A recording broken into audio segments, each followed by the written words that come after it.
मैं doctor CL महावर BA third year की छात्राओं को तुलसीदास की भक्ति भावना के बारे में बताने जा रहा हूँ। ध्यान से सुनिए।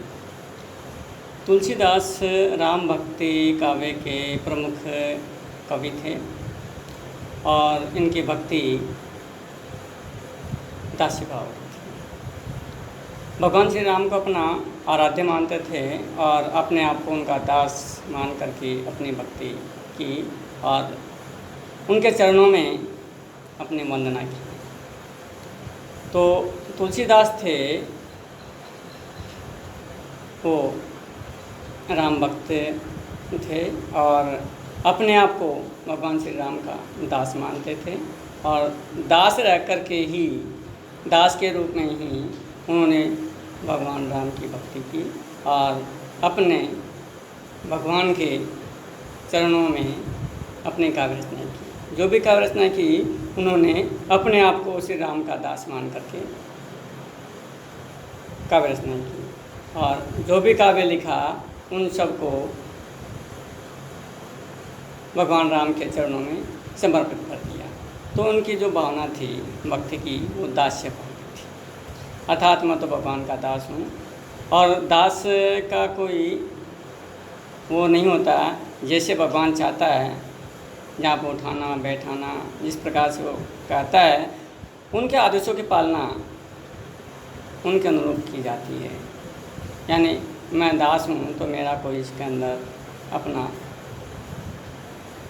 अस्तित्व मैंने राम को सौंप रखा है और जैसा वो कहेंगे उसकी मैं पालना करूँगा।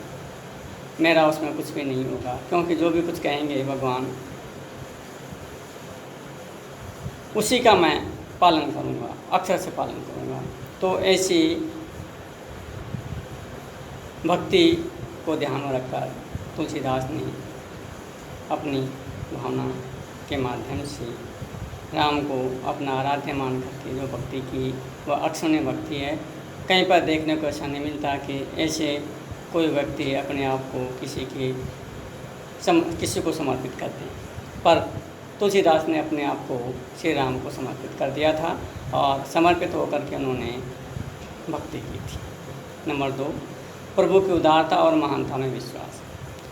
क्योंकि जो प्रभु है जिसको समर्पित कर दिया तो भगवान इतना उदार है और इतना महान है कि उसने जो उसके भक्त हैं उनका पूरा ध्यान रखा।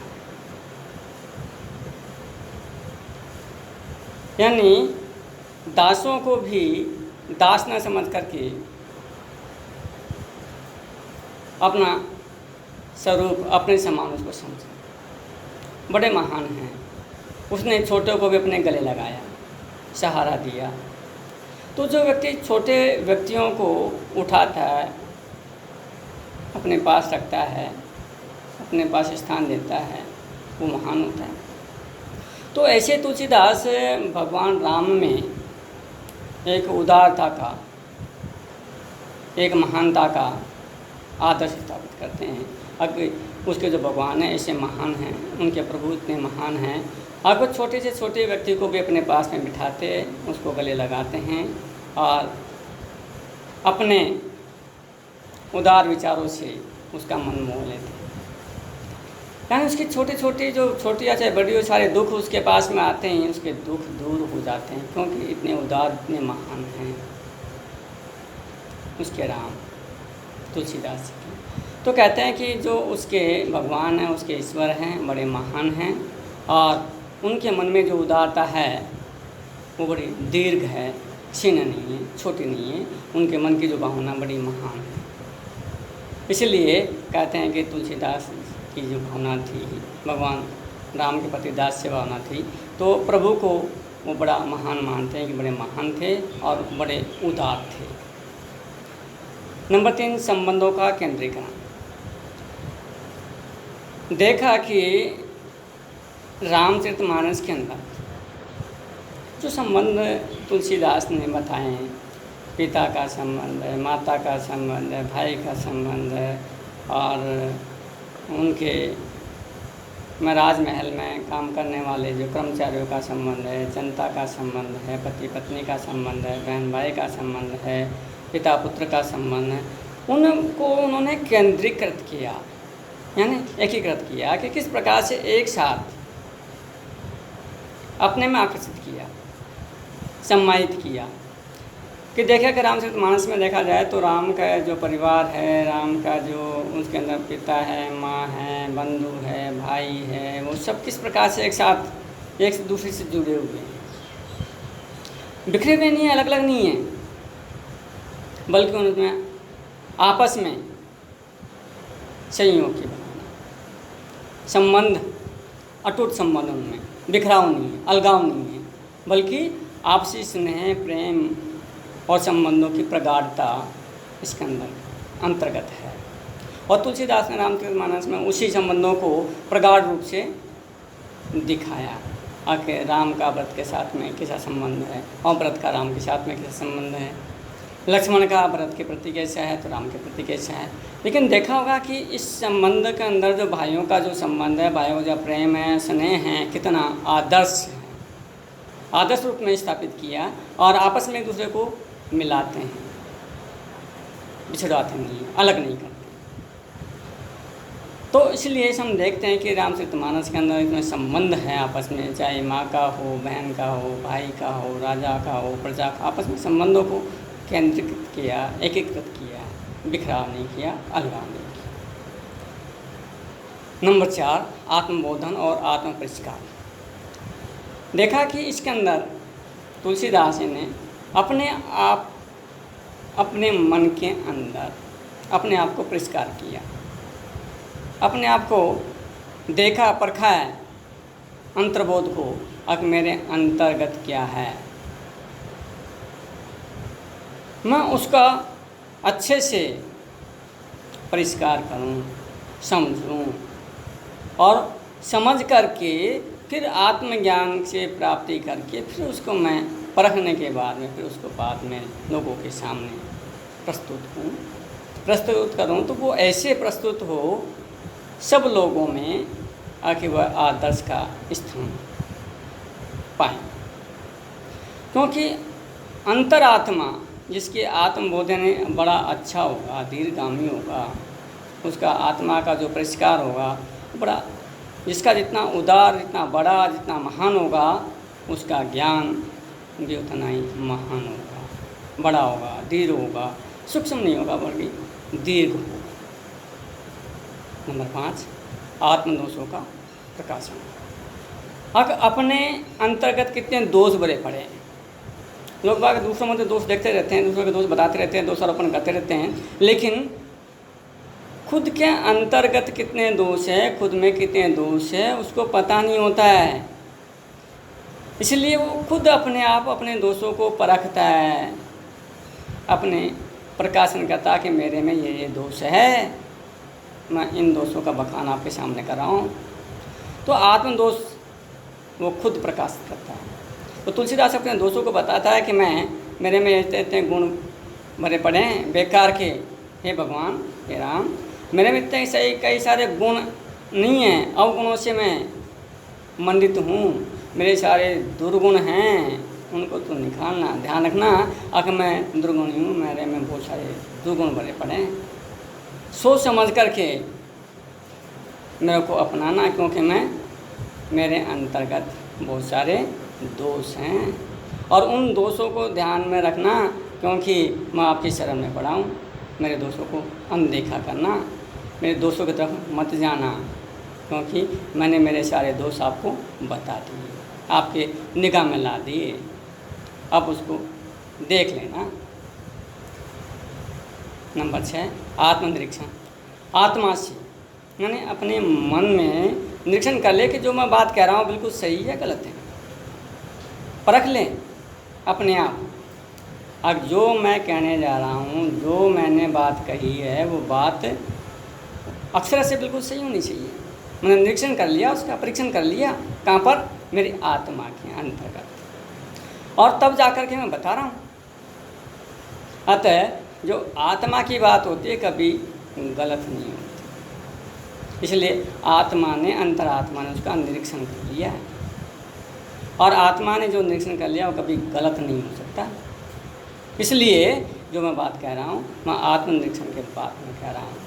तो तुलसीदास कहते हैं कि जो मैंने बात कही है मेरे आत्मनिरीक्षण के बाद में कही है, हे भगवान मैं आपकी शरण में आया हूँ, आपका दास बन के आया हूँ, लेकिन मैंने सारी बातें आपको बता दी। नंबर 7, सात्विक जीवन की कामना। सात्विक यानी मेरा जीवन है एक सत्पुरुष के समान, एक साधु के समान। मेरे जीवन में और कोई कामना नहीं है, राग द्वेष माया मोह ममता वगैरह किसी की भी नहीं है। मेरा जीवन निर्लिप्त अब आपकी शरण में है। और जीवन कैसा? सात्विक जीवन जीना चाहता हूँ,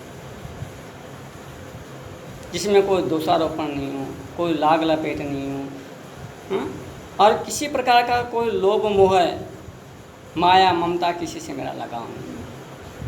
इसलिए मेरा जीवन सात्विक हो, ऐसे जीवन की मैं कामना कर रहा हूँ। हे भगवान मैं आपकी शरण में आता हूँ, मैं आपकी शरण में हूँ। देख लेना मैं जीवन अब मैं सात्विक जीवन जीना चाहता हूँ। मेरे जीवन में किसी प्रकार का कोई दोष नहीं आना चाहिए, क्योंकि मेरा जीवन अब मैं सात्विक जीवन में जीना चाहता हूँ। नंबर 8, नाम स्मरण। कहते हैं कि जीवन में किसी व्यक्ति ने भगवान का राम नहीं लिया हो, राम नाम नहीं लिया हो, लेकिन कहते हैं कि जिस व्यक्ति ने मरते वक्त यदि राम का नाम ले लिया तो उसकी मुक्ति हो जाती। और देखा जाए तो कबीरदास जी नाम की बात करते हैं, नाम स्मरण की बात करते हैं। तो तुलसीदास भी यहाँ पे नाम स्मरण की बात कर रहा, तो नाम स्मरण किसका? राम का। कि मैं केवल एक ही नाम मेरी जुबान के ऊपर है, वो है राम का नाम। जैसे तुलसीदास ने बताते राम के माध्यम से, और लक्ष्मण उसके अपने हनुमान जी के माध्यम से बताते हैं कि हनुमान जी राममय थे, उसके हृदय में भी राम का निवास था, और इसीलिए उन्होंने चीर के दिखा दिया कि देखो मेरे मन के अंदर राम है। तो नाम की महिमा की बात करता है यहाँ पर तुलसीदास। कहते हैं कि मैंने नाम की महिमा की बात की, किसका नाम? राम का नाम स्मरण करना चाहिए। स्मरण कैसा? मन से स्मरण करना चाहिए, जो कि मन में धारण कर रखा है, जो स्मरण कर रखा है वो नाम है राम। सच्चे मन से जो राम का नाम लेता है तो निश्चित रूप से उसके सारे कष्ट, सारे आपदाएं, सारे दुख स्वतः ही दूर हो जाते। अतः राम का नाम ही बड़ा महत्वपूर्ण, राम के नाम में ही इतनी शक्ति है कि सारे कष्ट उसके स्वतः ही दूर हो जाते। लेकिन नाम कैसे लेना चाहिए? नाम को अपने हृदय से, सात्विक मन से, अंतरात्मा से राम का नाम लेना चाहिए। तो ईश्वर भी उसके सारे कष्टों को दूर करता है। वो समझता है कि ये वास्तव में एक सही व्यक्ति है और मन से मेरे को याद कर रहा है, मेरे को स्मरण कर रहा है। इसलिए राम के नाम में बड़ी शक्ति है, राम के नाम की बड़ी महिमा है। अंतिम है मुक्ति की भावना।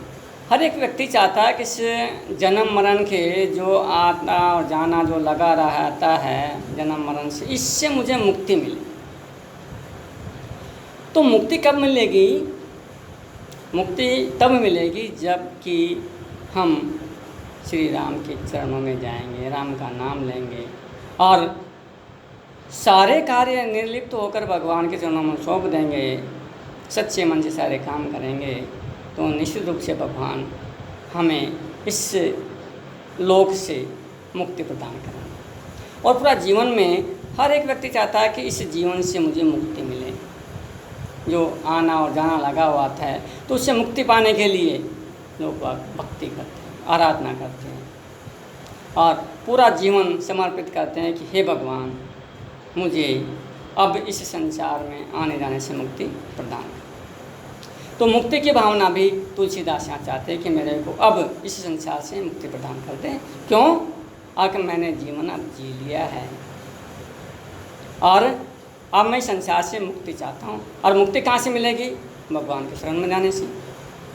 मैं तो आपका दास हूँ, इसलिए तुलसीदास कहता है कि मैं तो आपका दास हूँ और दास को ही मुक्ति नहीं मिलेगी तो किसको मिलेगी। अतः हे भगवान, हे राम, मुझे दास समझ करके अपने शरण में लेकर के मुझे संसार रूपी सागर से पार करें। धन्यवाद।